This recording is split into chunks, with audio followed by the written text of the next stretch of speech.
تہجد کا مکمل طریقہ محمدی اور اس کی فضیلت تو جگہ جگہ قرآن میں اللہ نے اہل ایمان کی نشانی بیان کی ہے. نبی علیہ السلام پہ یہ نماز فرض کی گئی. قرآن میں عسیٰ ان یبعثکم ربک مقاما محمودا، ان قریب اللہ تعالیٰ آپ کو مقام محمود پہ فائز کرے گا. نبی علیہ السلام کو اللہ تعالیٰ نے کہا رات کے وقت تہجد، اور تہجد کا ہے قرآن پڑھیں تہجد میں، یعنی تہجد کی نماز قرآن کے ساتھ. تہجد کے نفل اس لیے نہیں ہے کہ وہ 8 کی گنتی آپ نے پوری کرنی ہے. نبی علیہ السلام پورا سال پڑھتے تھے، ہمارے لیے صرف رمضان میں وہ رکھتی ہے، جسے ہم تراویح بھی کہتے ہیں، قیام اللیل بھی کہتے ہیں، تہجد بھی کہتے ہیں. اور نبی علیہ السلام نے تینوں طریقے سے پڑھے، عشاء کے فوراً ساتھ بھی، آخری پیر اٹھ کے بھی، درمیانی رات میں. تراویح بھی اسی طریقے سے، اور جہرن بھی پڑھی، سرن بھی پڑھے. یہ نوافل. تہجد کا مقصد یہ نہیں ہے کہ آپ نے 8 کی گنتی پوری کرنی. تہجد کا پیورلی تعلق قرآن پڑھنے کے ساتھ، وہ آپ پڑھ کوئی نہیں رہے، اس لیے کہ زبانی آتا نہیں، آتا بھی ہو ترجمہ نہیں آتا. تو میرے بھائی جس کو تہجد کا شوق ہے تو وہ قرآن اپنے مصحف اٹھا کے ترجمے والا، اگر اسے عربی نہیں آتی، یا mobile phone air flight mode میں کر کے اس سے تلاوت کرے ساتھ ساتھ عربی، اس طرح قرآن پڑھے تو تہجد کا فائدہ ہے. باقی وہ خالی ایک لیپ اپ ہوتی ہے، آپ بے شرطی کریں. وہ 2 رکعتیں کم از کم ہے، زیادہ زیادہ 8 ہیں. عشاء کے فوراً بعد بھی پڑھ سکتے ہیں، آدھی رات کو بھی، آخری رات میں. اور مسند احمد میں، سنن دارمی میں حدیث موجود ہے کہ جو عشاء کے وتر کے فوراً بعد 2 نفل پڑھ لیں، اگر وہ آخری پیر نہ بھی اٹھے تو اسے اللہ تعالیٰ تہجد کا ثواب دے دے گا، وہ بھی آپ پڑھ سکتے ہیں. اور ایک اور حدیث ہے بخاری و مسلم کی کہ آپ صلی اللہ علیہ وآلہ وسلم نے ارشاد فرمایا کہ رات کی نفلی نماز 2 رکعت ہے. جب تمہیں صبح کا اندیشہ ہو تو 1 رکعت ملا لو، وہ ساری کو تاک کر دے گی، وطر کر دے گی. وطر عربی میں کہتے ہیں تاک کو، آڈ کو انگلش میں. صحیح بخاری میں حدیث ہے نا کہ اللہ وطر ہے اور وطر کو پسند فرما، یعنی اللہ بھی تو آڈ ہے نا، ایک ہے نا، تو اللہ کو وطر پسند ہے. تو 1 رکعت وہ سب کے سب کو وطر بنا دے گی، یعنی وہ ساری کی ساری نماز جو ہے وہ ایون میں جب آپ 1 رکعت ایڈ کریں گے وہ خود بخود آڈ بن جائے گی. کیونکہ عشاء کے 4 فرض ہیں، اس کے بعد 2 سنتیں ہیں. عشاء سے پہلے 2 سنتیں بھی پڑھ سکتے ہیں، 4 بھی پڑھ سکتے ہیں، 6 بھی، جتنے مرضی پڑھیں. پہلے والی تو کوئی قید نہیں. وہ ساری نماز رہتی تو ایون ہی ہے، وہ وطر ہی اس کو پوری نماز کو طاق کرتا ہے، آڈ کر دے، وطر کر دے.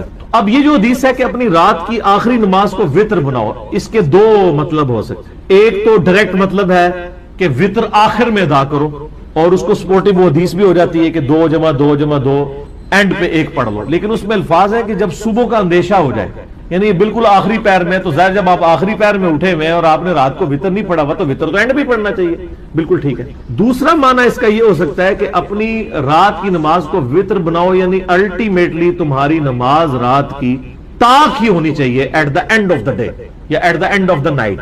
یہ جو دوسرے والا مطلب ہے نا، یہی صحیح مطلب. پہلے والے مطلب کو احادیث سپورٹ نہیں. اگرچہ الموطا امام مالک میں عبداللہ بن عمر رضی اللہ تعالیٰ عنہما کے بارے میں آتا ہے کہ اگر وہ رات کو عشاء کی نماز کے ساتھ وطر پڑھ لیتے تھے نا، اور پھر وہ رات کو اٹھتے تو وہ 1 دفعہ اور وطر پڑھتے تاکہ رات کو کی نماز کو ایون کر دیں. اس کے بعد پھر وہ دوبارہ سے نوافل پڑھنا شروع کر دیتے جتنے بھی توفیق ہو، اور اینڈ پہ جا کے دوبارہ سے وطر پڑھ لیتے. یعنی وہ رات میں 3 وطر پڑھتے، ایک رات کو پڑھ کے سوئے ہوئے ہوتے، دوسرا اٹھ کے پڑھ کے اس کو ایون کرنے کے لیے، اور تیسرا وہ پڑھتے تھے اینڈ پہ تاکہ میں رات کی آخری نماز کو وطر بناؤں.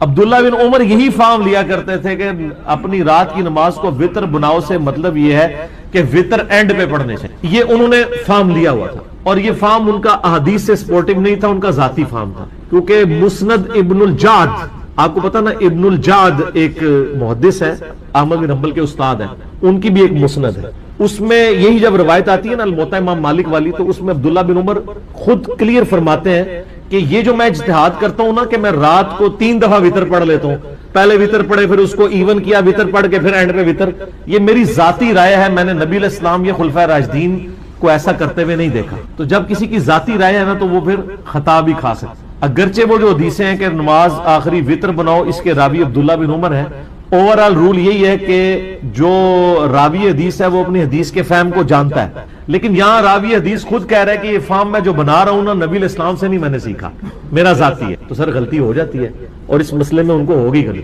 اس کی وجہ یہ ہے کہ ابو داؤد کے اندر اور جامعہ ترمذی کے اندر ایک حدیث موجود ہے کہ نبی صلی اللہ علیہ وآلہ وسلم نے فرمایا ایک رات میں 2 دفعہ وطر ادا نہیں. تو عبداللہ بن عمر تو 3 بار پڑھتے تھے، ہو سکتا ہے ان کے ان میں یہ حدیث نہ ہو. وطر ایک ہی دفعہ رات کو. اور یہ حدیث پوری آپ کو ڈیٹیل سے ملے گی ابو داؤد کے.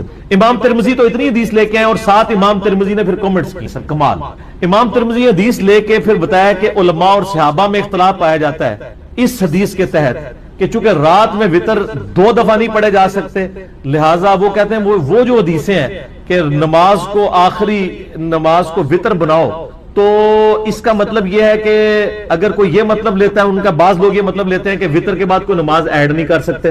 کہتے ہیں لیکن دوسرے لوگوں کا موقف یہ ہے کہ وطر کے بعد اگر کوئی نماز ایڈ بھی کر لے تو وطر ٹوٹے گا نہیں، کیونکہ اگر کسی نے رات کو 3 وطر پڑھ کے سویا تھا، عشاء کے 4 فرض اور 2 سنتیں کتنی ہوگی 6 اور 3 وطر کتنے ہو گئے 9.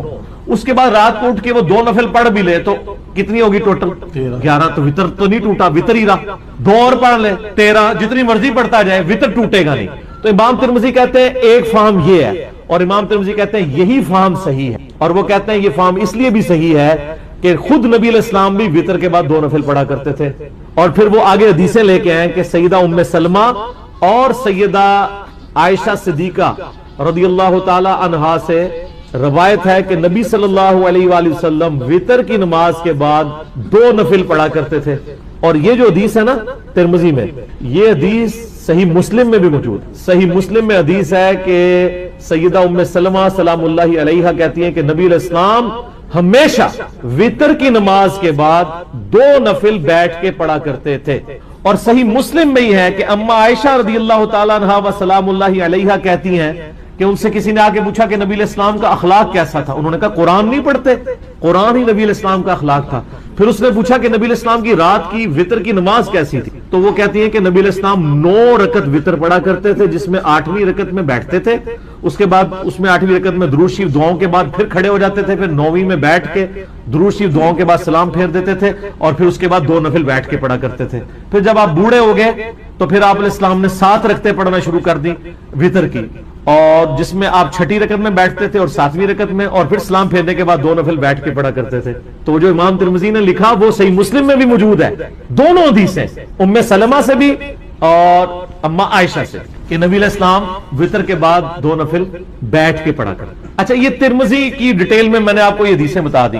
یہ جو حدیث ہے نا کہ ایک رات میں 2 دفعہ وطر نہیں پڑھ سکتے، جس کی بنیاد پہ میں نے عبداللہ بن عمر کے موقف کو، ان کے اجتہاد کو غلط ڈکلیئر کیا، اور امام ترمذی بھی ایون غلط ڈکلیئر کرتے ہیں. یہ حدیث ابو داؤد میں پوری ہے سیدنا طلق ابن علی سے. یہ مشہور صحابی ہیں. حدیث اس طرح کہ طلق ابن علی کے بارے میں ایک تابعی کہتے ہیں کہ وہ ہمارے گاؤں میں آئے، انہوں نے آ کے ہمیں نماز پڑھائی، رمضان کا قیام کروایا، اور انہوں نے قیام رمضان کے بعد وطر بھی ہمیں پڑھائے. اس کے بعد وہ اپنے علاقے میں واپس تشریف لے گئے اپنی مسجد میں. وہاں پہ لوگ ابھی تک انتظار کر رہے تھے کہ ہمارے امام آئیں گے تو وہی ہمیں قرات، یعنی ان کی ہم ابتدا میں نماز تراویح یا قیام اللیل کریں گے.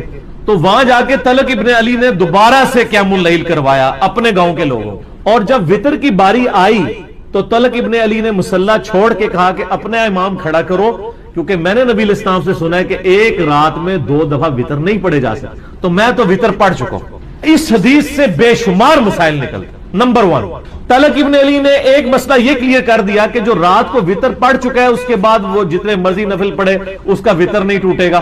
نمبر 2، انہوں نے یہ بھی بتا دیا کہ 2 دفعہ وطر نہیں پڑھے جا سکتے. نبی علیہ السلام سے میں نے خود سنا ہے، تو میں چونکہ ایک دفعہ وطر پڑھ چکا ہوں، اب یہ نہیں کہ میں دوسری بار پڑھوں پھر اس کو توڑ کے پھر اس کو دوبارہ آڈ بناؤں، یہ کام نہیں ہوگا.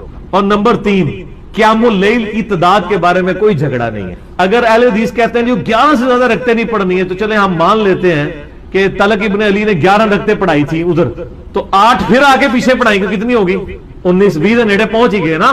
تو یہ تراویح کے مسئلے میں کوئی اختلاف نہیں کرنا چاہیے. کوئی 20 پڑھنا چاہتا ہے 20 پڑھے. اور یہ جو جھگڑا بنایا نا کہ جی وہ نبی علیہ السلام سے 11، ہم کہتے ہیں عمومی عمل 11 ہی ہے، لیکن اگر کوئی 11 سے زیادہ پڑھ لیتا ہے نا تو صحابہ کرام اس کے جواز کے قائل ہیں. اسی لیے آپ کو یعنی تابعین میں 40 رکعت تک، امام مالک تو 40 رکعت کے قائل ہیں، تبع تابعین ہیں، اور وہ قائل ہیں عطا بن ابن ابی رباح سے، وہ 20 رکعت پڑھا کرتے تھے. اس طرح کئی اور تابعین ہیں جو 40 رکعت بھی پڑھا کرتے تھے. یہ نفلی عبادت ہے، اس میں کوئی جھگڑا نہیں. اور پھر وہ کہتے ہیں نہیں، والے حدیث کہتے ہیں نہیں جی جماعت کے ساتھ آپ 11 رکعت پڑھیں، بغیر جماعت کے پڑھ لیں. تو یہاں تو طلق ابن علی نے 2 جگہ جماعت کروائی ہے اور پیچھے نہیں پڑھی، خود پڑھائی ہے. تو یہ اہل حدیث والا موقف بھی اس مسئلے میں کمزور ہو گیا. اور حنفیوں کا بھی اگر مان لیں، وہ کہتے ہیں 20 ہی ہیں، تو 20 پہلے پڑھا کے آئے تھے، 20 اور پڑھا دی، 40 ہو گئی، تو تہاڈا بھی موقف غلط ہو گیا. ٹھیک ہے نا؟ کیوں؟ کیونکہ نہ میں وہابی، نہ میں بابی، میں ہوں مسلم علمی کتاب. نہ ہم نے وہابیوں کا دفاع کرنا ہے، نہ بابوں کے ماننے والے بابیوں کا دفاع کرنا ہے، ہم نے علمی کتابی بات کرنا. تو طلق ابن علی نے کلیئر کر دیا، اس حدیث کا فہم بھی بتا دیا کہ ایک رات میں 2 دفعہ وتر نہیں پڑھے جا سکتے. تو اس حدیث کی یعنی پوری ڈیٹیل ابو داؤد کے بعد بالکل کھل کے سامنے آ گیا. اب آ جائیں کہ نبی علیہ السلام کی جو روٹین میں نے بتایا، مسلم شریف میں حدیث ہے ام سلمہ سے اور سیدہ عائشہ سے کہ نبی علیہ السلام کانا کے الفاظ ہیں، یعنی آپ علیہ السلام کی یہ روٹین میں تھا کہ آپ صلی اللہ علیہ وآلہ وسلم نماز وتر کے بعد 2 نفل بیٹھ کے پڑھا کرتے تھے. ان وتروں کے بعد 2 نوافل کی فضیلت کیا ہے؟ اور نبی علیہ السلام تو بیٹھ کے پڑھتے تھے، لیکن ہمیں کھڑے ہو کے پڑھنی چاہیے. یہ پوری ڈیٹیل انشاءاللہ میں یہ اذان عصر کے وقفے کے بعد ڈسکس کروں. وقفے سے پہلے میں نے عرض کیا تھا کہ آپ صلی اللہ علیہ وآلہ وسلم یہ 2 نوافل بیٹھ کے پڑھا کرتے تھے. صحیح مسلم میں 2 روایتیں ہیں، سیدہ ام سلمہ سے بھی اور سیدہ عائشہ سے بھی. اور امام نسائی رحمت اللہ علیہ نے بھی سنن نسائی کے اندر یہ حدیثیں لی ہیں اور اس کے اوپر باب باندھا ہے انہوں نے کہ نماز وتر اور فجر کے درمیان نوافل پڑھنے کا جواز. انہوں نے فارم بھی لکھ دیا، وہ کہتے ہیں سلف کا فارم. تو انہوں نے فارم ثابت کی، جواز کیا سنت، انہی احادیث کو انہوں نے دلیل بنایا. اب بیٹھ والا مسئلہ کہ کھڑے ہو کے پڑھنا ہے یا بیٹھ کے. دیکھیں صحیح بخاری میں حدیث ہے، نبی علیہ السلام نے فرمایا جو شخص کھڑے ہو کے نماز پڑھتا ہے نا، اس کے مقابلے میں جو بیٹھ کے پڑھتا ہے اس کو آدھا ثواب ملتا ہے، اور جو لیٹ کے پڑھتا ہے اس کو بیٹھنے سے بھی آدھا ملتا ہے. مجبوری کی وجہ سے بعض اوقات کرنا پڑ جاتا ہے، لیکن اگر مجبوری نہ ہو، جو کھڑے ہو کے نماز پڑھ سکتا ہے اسے کھڑے ہو کر ہی پڑھنی. رہا نبی علیہ السلام کا معاملہ، یہ صوفیاء نے زیادہ ہنگامہ کھڑا کیا. آپ نے دیکھا ہے کہ جو صوفیاء کے ماننے والے ہیں وہ ضد کرتے ہیں کہ وہ وتر کے بعد 2 نفل بیٹھ کے پڑھتے ہیں، کہتے ہیں سنت ہے، لیکن حکم جو ہے وہ سنت پہ فوقیت رکھتا ہے. صحیح مسلم میں حدیث ہے، عبداللہ بن عمر بن عاص کہتے ہیں کہ میں نے نبی علیہ السلام کو دیکھا کہ آپ بیٹھ کے نفل پڑھ رہے ہیں، تو میں آپ کے قریب گیا، آپ کے ماتھے پہ ہاتھ رکھا. میں نے یہ سنت بھی ہے کسی کی طبیعت چیک کرنے کے لیے. تو ان کا نبی علیہ السلام نے فرمایا کہ عبداللہ کیا کر رہے ہو؟ کہا یا رسول اللہ میں نے آپ سے یہ بات سنی ہے کہ جو بیٹھ کے نوافل پڑھتا ہے اس کو آدھا ثواب ملتا ہے، تو میں چیک کروں کہ آپ بیمار تو نہیں جو بیٹھ کے پڑھ رہے ہیں. تو آپ علیہ السلام فرمایا میں بیمار نہیں ہوں، لیکن میں تم لوگوں کی طرح نہیں ہوں، مجھے اللہ تعالیٰ بیٹھ کے بھی مکمل نماز. کیا فرض نماز کے بعد 3 بار استغفر اللہ کے بعد 1 دفعہ سید الاستغفار بھی پڑھ سکتے ہیں؟ یہ بدعت تو شمار نہیں ہوگا. نہیں، کوئی بدعت نہیں ہوگا. صحیح مسلم میں حدیث ہے کہ نبی علیہ السلام فرض نماز کے بعد 3 دفعہ استغفر اللہ پڑھتے تھے اور پھر 1 دفعہ پڑھتے تھے اللہم انت السلام و منک السلام تبارکت یا ذا الجلال والاکرام. اور بخاری اور مسلم دونوں میں ہے کہ فرض نماز کا مکمل ہونا نبی علیہ السلام کی ہم تکبیر کی آواز سے پہچانتے تھے، یعنی بلند آواز سے آپ اللہ اکبر کہتے تھے. پہلے 1 دفعہ اللہ اکبر بلند آواز سے کہنا ہے، پھر 3 دفعہ آہستہ آواز میں استغفر اللہ. یہ ہمارے اہل حدیث بھائی جو ہیں اس سنت پہ عمل کر رہے ہیں، لیکن وہ استغفر اللہ بھی اونچا بولتے ہیں. استغفر اللہ اونچا بولنا خلاف سنت ہے، صرف اللہ اکبر بلند آواز سے. اور دوسری طرف علماء عرب ہیں، انہوں نے اپنے اذکار کارڈ میں سے اللہ اکبر نکال ہی دیا ہوا ہے، وہ صرف استغفر اللہ پڑھتے ہیں. اور جب ان سے پوچھیں کہ یار اللہ اکبر نہیں پڑھتے، وہ کہتے ہیں نہیں، یہ جو بخاری مسلم میں ہے نا کہ نبی علیہ السلام بلند آواز سے تکبیر پڑھتے تھے، تو تکبیر سے مراد استغفر اللہ ہے. دیکھیں آپ بندہ کو ضد میں، استغفر اللہ کس عربی ڈکشنری میں تکبیر ہے؟ اگر آپ نہیں مانتے تو ہم آپ کو علم الکلام اور فقہ والا جواب دیتے ہیں.